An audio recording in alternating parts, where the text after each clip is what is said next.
come closer. What I'm about to tell you was never meant to be said aloud. There are things that travel quietly, not through broadcast, not through announcement, but through the kind of knowing that settles in the chest before the mind has a chance to question it. What I have for you tonight is that kind of thing, so lean in, let the room around you go still. Because what I received for you is not a general word for a general crowd. It came for you. It has your name on it. You've been carrying something today that doesn't have an exact name. It isn't loneliness, not exactly. Loneliness is the feeling of absence, and what you've been carrying isn't quite that. It's something more like anticipation, a quiet presence that hasn't arrived yet, the sense that someone exists, someone already written into the story of your life, and that they are out there somewhere, close in ways you can't measure by miles, moving through their own days, their own waiting, without yet knowing your face. But somehow you feel them, not all the time, but on certain evenings, on certain quiet moments when the world slows down just enough. That is not your imagination. That is not wishful thinking dressed up in spiritual language. What you feel is real. And tonight, I need you to understand how real. Because tonight, right now, while you are here watching this, someone is kneeling with your name on their lips, and the words they are saying. I'll come back to that. Stay with me. You didn't find this video through an algorithm. I want you to hear me when I say that. You didn't stumble in here by chance, by some series of clicks that happened to land you here. Heaven needed this meeting to happen tonight. Exactly tonight. Exactly now. There is a timing to these things that we don't always recognize in the moment, but that becomes undeniable when we look back. You will look back at tonight. You will remember that this was the evening you heard something you were supposed to hear, and it will make sense then, all of it. For now, I just want you to stay. There is a dream some of you have had, not once but a few times in different forms. You're with someone. You don't see their face clearly, or maybe you see it and then it slips away the moment you wake. But the feeling lingers. The recognition lingers. A warmth you didn't manufacture, a sense of being known that felt so certain you almost grieved it when consciousness came back and the dream dissolved. Some of you have sat on the edge of the bed after one of those dreams and just held very still, afraid to move. Afraid that moving would make it more gone. That dream is not random noise. That feeling of recognition is not your heart playing tricks on you. Heaven knows how to reach us even when we've stopped listening with our ears. There is a number some of you keep seeing. A time on the clock, a sequence that appears when you're thinking about connection, about love, about the life you're still waiting to step fully into. You don't know what it means. You've half dismissed it, but it keeps appearing in the quiet moments, the ones where your heart is most unguarded. There is meaning in that repetition. Pay attention to it. There is a feeling some of you know, a sense of completeness that doesn't belong to your current circumstances, a warmth that arrives without an obvious source, not the happiness of getting something you wanted, something quieter and more settled than that, a completeness that feels borrowed from a future that already exists somewhere.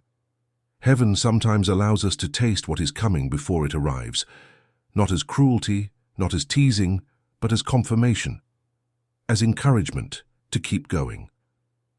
There is someone who appeared in your life, maybe briefly, maybe in passing, who carried a message you couldn't quite decode, a conversation that stayed with you, a moment of connection that seemed to point somewhere without ever arriving at a destination.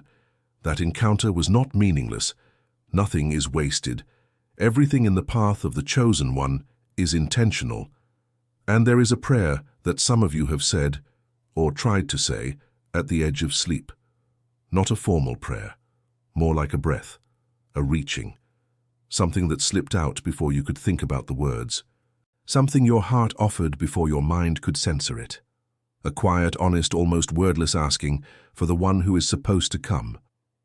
You might have felt a little foolish after. You might have wondered if heaven even receives that kind of thing. The unpolished asking of a tired heart. It does. Heaven receives that. Heaven received yours. Before we go any further, if what I've said tonight has already found you in a real way, if you feel that quiet yes rising in you, the one you don't have to explain to anyone, the one that just knows, I want you to let that be a living thing. A like on this video is a small yes, but it's yours. A whisper back to what heaven is saying. And if you're willing, I want you to carry a small prayer with you into the coming days. Not a big request, just an open hand. Just a quiet. I'm ready to see it. Watch what happens in the ordinary moments of your week. Watch what you notice. Watch what finds you. I want to tell you about something called letters from heaven.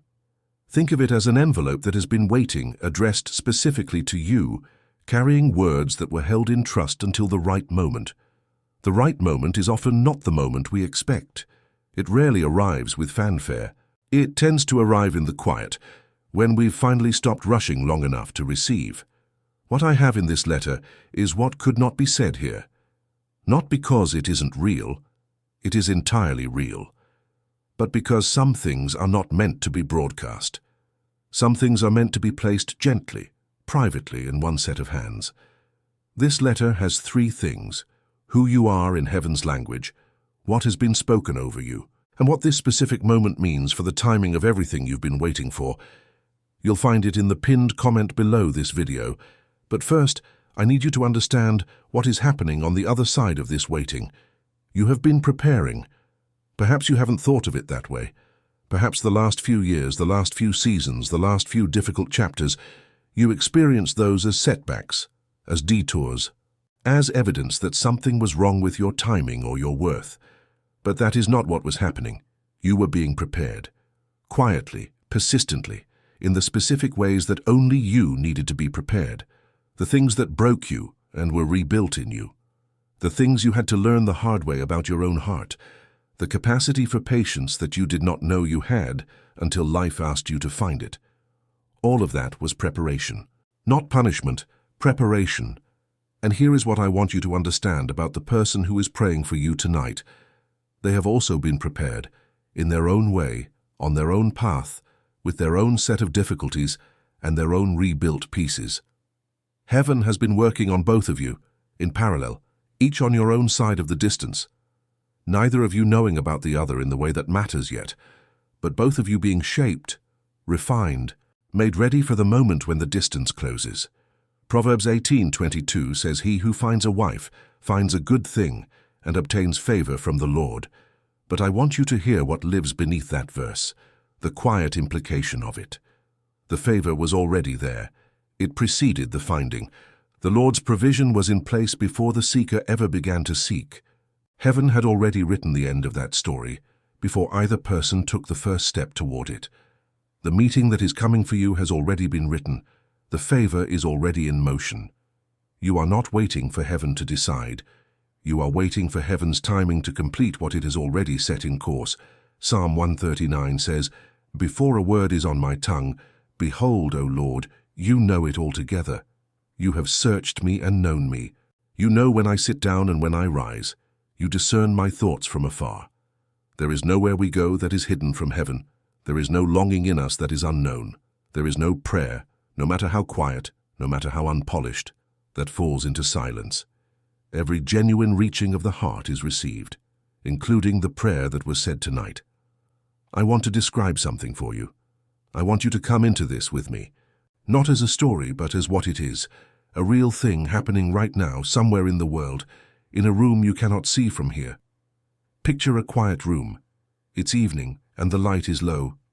Maybe a candle, maybe a small lamp on a table, casting more warmth than brightness.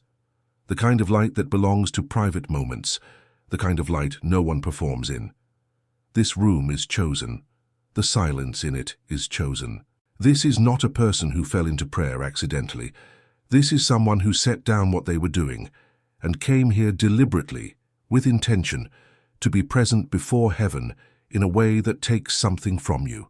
A willingness, a humility, a letting go. They are kneeling, hands clasped, not because the posture earns anything, but because the body sometimes needs to catch up to what the heart already knows.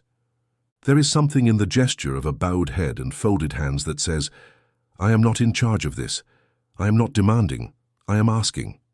I am placing this in hands larger than mine, and what they are asking for is not what you might expect. They are not asking for speed. They are asking for patience and the strength to continue in the waiting without letting the waiting harden them. They know that impatience can damage something in the heart that takes a long time to heal. So they are asking for the grace to wait well, to not grasp, to not force, to not let the longing curdle into bitterness. They are asking for discernment, the ability to recognize the right person when the time comes, not to be dazzled by the wrong thing and miss the real one, not to confuse a familiar pattern for a divine appointment. The wisdom to know the difference between what is convenient and what is chosen. They are asking for protection, for the heart, yours and their own, that the waiting would not be a time when wounds accumulate that would have to be carried into the meeting, that what is being kept for each other would be kept in the fullest sense, not just physically but in the deepest way, in the direction of the heart, in the quality of the hope, in the integrity of what is being brought to the eventual door.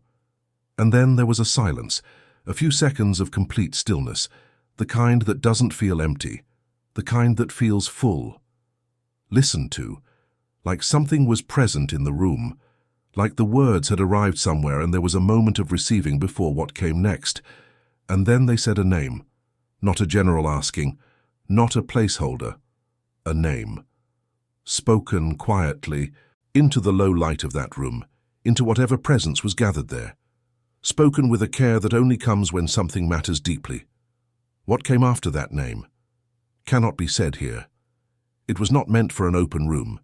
It was meant to be held carefully, and it is. It is in the letter that's waiting for you in the pinned comment. The second half of what was spoken in that silence, the specific petition, the truncated word that followed the name, that is what Letters from Heaven is holding for you tonight. You don't need to wait for one more sign. You need to hear what has already been spoken for you tonight. That is not my opinion. That is not an encouragement offered loosely in the hope that it lands somewhere. The scene I just described to you is real. The person is real. The prayer happened. The name was spoken. Heaven was present in that room, and heaven carried what was said, carried it here to this moment, to this conversation. The first half arrived here. The second half is in the letter. What this video was, this whole conversation, is the confirmation of the fact. The confirmation that the prayer is real, that it happened, that tonight is not an ordinary night in the story of your life. The letter is the delivery of the content. It has what comes after the name. It has what was held in that silence before the specific petition was offered. There are people who will watch this and think, I'll come back to this later. There are people who have been coming back to things later for a long time now. And every time the letter is still there, the invitation doesn't expire. But there is something that happens in us when we keep deferring the things that actually matter. A small dulling, a gradual decrease in the ability to receive what we are being offered. I'm not saying this to pressure you. I'm saying it because I know what it costs to keep putting your own story on hold. The letter in the pinned comment is called Letters from Heaven. It's there. It's specific. It's for you. To everyone who has been here with me tonight, and I mean really here in the way that something in you recognized what was being said, even before your mind could fully process it, I want to offer you a moment. Your name, whatever it is, wherever you are, your city, your home, your quiet corner of the world, the particular geography of your waiting. Bring that into this moment with you. You don't have to say it out loud. Just hold it. Let heaven hold it too. If what you want to offer back is simple, just I'm listening, that is enough. That is more than enough. That is the only thing that was ever required. A heart that is open, an ear that is inclined, a willingness to receive what is being sent. If you feel it, share it. Not because sharing earns anything, not because this video needs it, but because some people in your life are also in a quiet room somewhere, also carrying something without an exact name, also feeling a presence that hasn't arrived yet. And perhaps they need to hear from someone they trust that the prayer they've been afraid to say out loud is received. That heaven knows their name too. The letter is in the pinned comment. It has no deadline. It will be there when you're ready, and it will mean what it was meant to mean. Not because timing disappeared, but because the right moment to receive something is always the moment when you're actually ready to receive it. Go find it when your heart says now. And may this word find you exactly where you needed to hear it. May heaven keep speaking softly, and may you keep listening. Until the next letter.